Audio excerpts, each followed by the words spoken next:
Mm.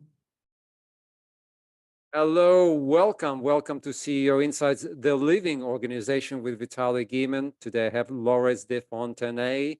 Yes, I pronounced that name right, so that means my French is coming along. Welcome, Laurence. Well done, Vitanji. Well done. Mhm. And thank you for the discussion.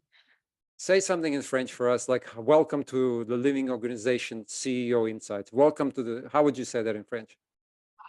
We would say bienvenue dans le Living Organization CEO Insight avec Vitaly Gaiman. Molto bene. I was going to go into Italian. Oui, Not monsieur. Italian. Très I didn't bien. speak with my hands, I'm not so I'm Okay. Très French, I'm bien. not Italian. Très bien. That's all I know. I want to focus us a little bit because I know CEOs are very busy and executives. Just a minute ago, we had a really live discussion about ownership in organizations and the fact that very often we have CEOs and executives take all responsibility, and the people on top says, "Boss, it's your problem. I just do what I do. You tell me what to do, I'll do it, but I don't want to take responsibilities." How do we get people to take ownership for what they do in a positive way? Good question. Good question. Um, we check first how the culture works, because some people like to make decision, but some others don't like to make decision. And the reason why they don't like to make decision is because if they fail or if they make a mistake, they're going to be accountable for it, and they're going to have to fix the problem.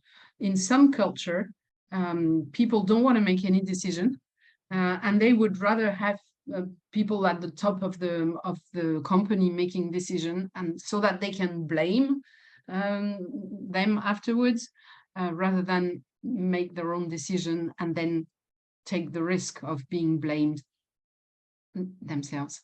Why? Okay, so they can blame. Why is it good to blame others? Because you feel like you are the good guy, you are the victim. And No. culturally, I mean, if you want to do things in a very simple way, you can be either the good guy or the bad guy. And if you are a victim in most of the culture, you are the good guy. So if you are the victim, and if you don't make your own decision, you are supposed to be the good guy. If you make your own decision, if you are accountable for your decision, then you might be the bad guy, and you don't like it. Oh, wow, interesting. By the way, I forgot to mention to the audience, Laurence was a CHRO for large companies, and an executive coach, a board member. So when she's speaking from experience. So, Laurence, then how would you address this situation? In kind of, I understand we can't do it in 3 minutes, but what would be at least the beginning of addressing this situation? Um,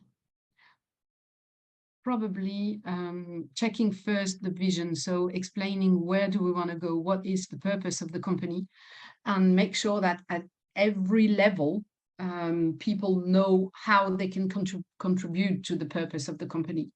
I mean, beforehand we were discussing people who clean the toilet, for example. So this person need to understand how he or she can contribute to the whole purpose of the company. And we should do that at every level, so that you understand, and when you understand, you know what you have to do, you know what kind of decision you can make at your own level. Yeah. Understanding the vision, understanding how you're contributing to the overall purpose. That's what you're saying, and it's very part of the. We at the Living Organization, we made it one of the fundamental modules in our training. The strategic compass. You're a toilet cleaner.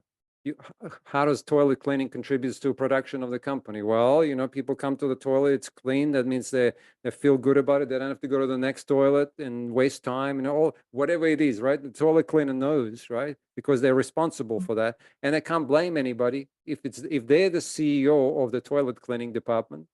Then they can't blame anybody because they're in charge, right? And the toilet. By the way, can I tell you something? Just a quick story, because for the audience. So there was this company, because a toilet, it sounds like funny, toilet cleaning. they called the Curian, right? The Curian was their cinema company, so they had all these chains of cinemas in U.S. And the late Brian, forgot his second name, he was telling us a story how one of the biggest problem they had is that when people walked into the cinemas, the toilets were not clean because they had young kids managing the, managing the, and particularly the women, they would never come back to the cinema anymore. And so it was literally affecting the profitability of this very large chain, right? And so they kept asking the kids who were employed, they were students, to clean the toilets, please, we're paying you good money, and they wouldn't. So one day, after like years of this, the CEO said, listen, we had enough. We were training him how to clean toilets. We gave him the manual of how to clean toilets. We were like, I think we did every possible HR intervention. We're going to train him how to become CEOs. And the kid said, what? I said, yep, you're the CEO of the toilet department. And actually, not just the toilet, the whole cinema. This cinema complex is yours. Here is the P&L. Here is the profit statement. Here's the loss. If you see profit dropping, know that it's most likely because the place is not clean, right? Because people don't like coming into your cinema. But you're the boss. And if you get it right, you get more money. If you get it wrong, you get less money. So, so you get whatever X money plus all the rest. You can actually triple your salary by keeping the toilet clean. Well, guess what happened to the toilet? It was spotless, right? Yeah. They finally got that. And, they got it, right?